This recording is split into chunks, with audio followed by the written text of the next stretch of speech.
3 years ago, I found myself in northern Africa.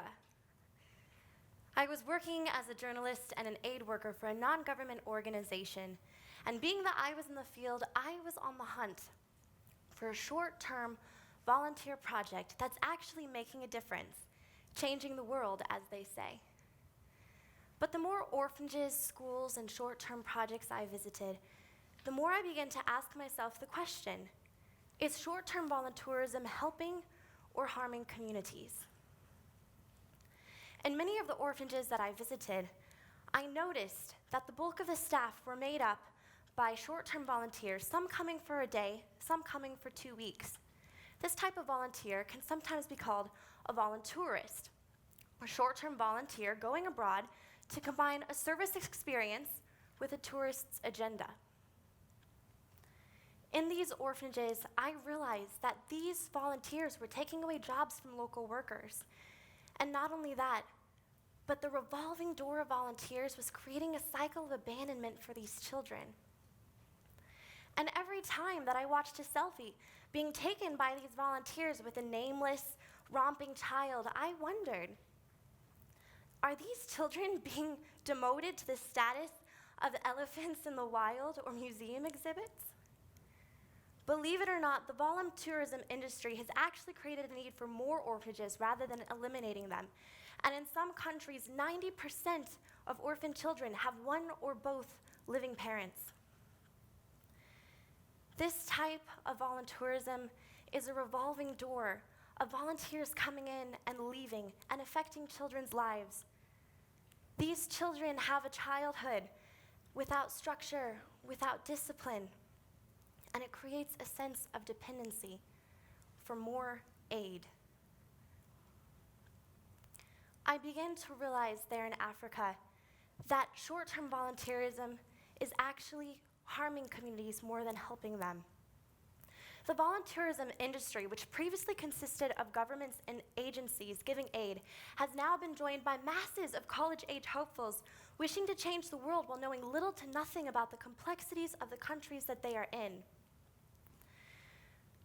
I began to realize there that sometimes volunteers are there to make a difference, but they don't understand the economical framework or the social nuances of the country.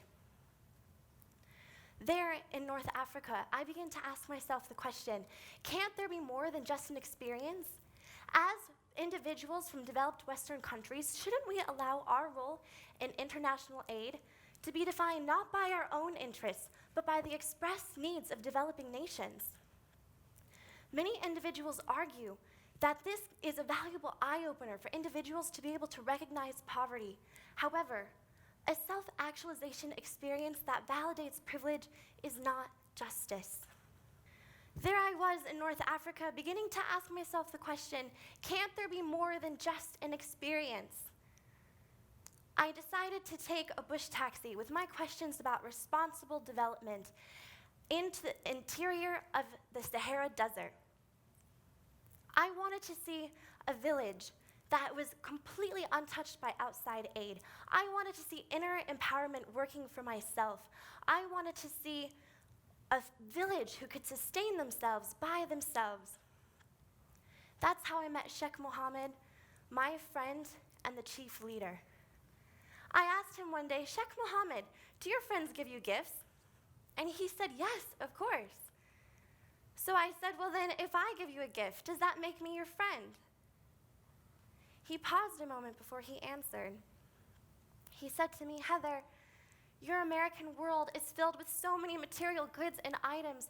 You may not understand the gravity of handing something for free to someone who has never been handed anything. He motioned out towards his village and he said, do you know what this village means? This village is generations of desert wanderers working and toiling for their meat and homes.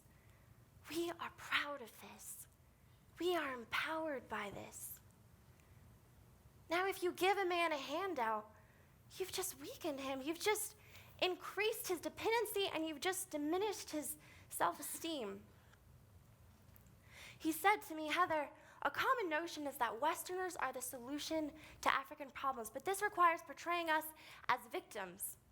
and endlessly recirculating images only of abandonment and violence or innocence and primitivism. He said to me, "You ask me if my friends give me gifts.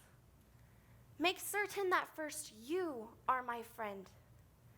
Know my heart, know my strengths, know my weaknesses, and then after we are established in brotherhood, then give me a gift, but one that won't hurt me to open." Using Sheikh Mohammed's philosophy, here are 6 ways that you can be a responsible volunteer and not a voluntourist. Number 1, seek out an organization run by locals and focus your efforts on empowering the locals who are already there, who are already familiar with the language, with the local culture, and the workers who will remain there long after you've taken your plane back home. Number 2, figure out your marketable skills. The hunt for a volunteer opportunity should be just like the hunt for a job search. So don't assume that your only options are working with children or teaching English. If you have artistic skills, work on a welcome sign. If you have web design skills, volunteer to work on the organization's website. If you wouldn't be allowed to do the job in a first world country, don't try to do the job in a third world country, or else you'll end up with both problems of shoddy brick walls and that you've taken the job away from a local worker. 3, make a sincere effort to connect with the community, not just your fellow volunteers. It's that simple. 4, figure out the practical outcome of your work. Ensure that the organization that you're volunteering with has an evaluation plan, monitoring, and long-term strategic goals, and then ensure that your work fits in with their long-term strategic goals. Regardless of your intentions, your foreign presence will always interrupt the local community to an extent. So ensure that you and your organization are both being held accountable to your actions, and at the end, you both are actually accomplishing a specific goal. 5, prepare for the job. A lack of cultural awareness and preparation demonstrates a lack of respect for the community. Not only does it mean that mentally you are not prepared to do your best, but it will also make you appear to be disingenuous and oblivious to the community, which will make everything else that you try to do that much more difficult. And lastly, aim to learn from them. Try to know them, know their hearts, know their strengths, know their weaknesses, establish yourselves in brotherhood, and try to listen, truly listen, trying to hear the words that are not being said out loud. Thank you.